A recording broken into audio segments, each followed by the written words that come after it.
Somewhere, one day in silence and the introspection that followed, a series of revelations unfolded. And I realized in the bottom of human growth and development is knowledge. We go to schools, we go to colleges, we acquire knowledge to understand how to live life. Somewhere at the top of that, when you have sufficient knowledge, when you have got your MBAs, when you have passed your CEA, when you have got your medical science, and when you have done all these things, for the first time you realize knowledge alone is not going to take you anywhere in life. You need skills and attitudes. So then you get mentored, then you lucky enough to get the right boss, or you do programs, courses, then you develop your skills and attitudes. That is the next level of the pyramid. And you begin to translate your knowledge through your skills and attitudes into what you call as success attributes in life.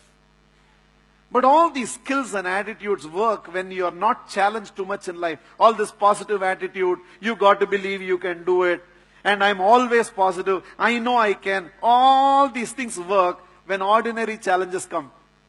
Blow of wind, it can handle. Cyclone? Suddenly all this does not work. So you begin to mature to understand you need to have a philosophical understanding of life. So this is when all those philosophies develop. God upsets your plans so that He can execute His plans for you. Whatever happens, happens for the good. Maybe it is all because of my past karma I'm going through, whatever I'm going through. So all those little philosophies. In fact, the nature of books you read itself changes. You start reading all philosophical books. That's the next level of growth and development. It is not possible for any one of you to peep into philosophy and not get interested in religion. Because philosophy derives its roots from religion.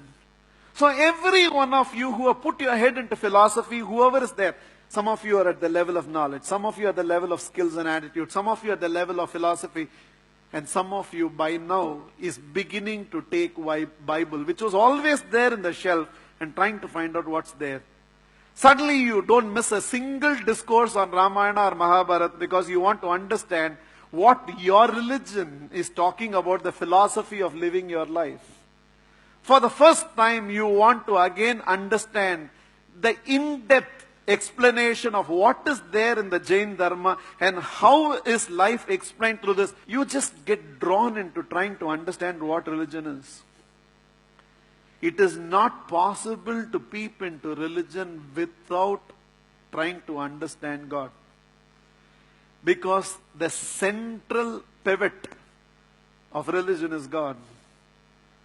So for the first time, rather than mechanically going to church because you're supposed to on a Sunday, mechanically doing a namaz because your family always did that on a Friday, for the first time you're actually trying to understand beyond Ganpati Bappa Moria what this Ganapati is all about.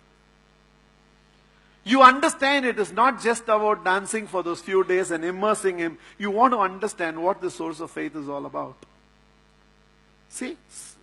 And those of you, wherever you're there in the pyramid, you can mirror yourself. Knowledge, attitude and skill, philosophy, religion. You begin to look into who is God. What is this factor called God in your life? Somehow that day in silence and the introspection that followed, couldn't resist but dared to ask this question, is there something beyond God? If God is everything, omnipresent, omnipotent, omniscient, is there anything beyond God? And for the first time, I realized faith is even above God. Because only for those who have faith there is God. For those who don't have faith there is no God. So your God is delivered through your faith. You don't have faith, you don't have God. In which suddenly a lot of things became clear in the role of faith. I realized at the top of the pyramid is actually faith.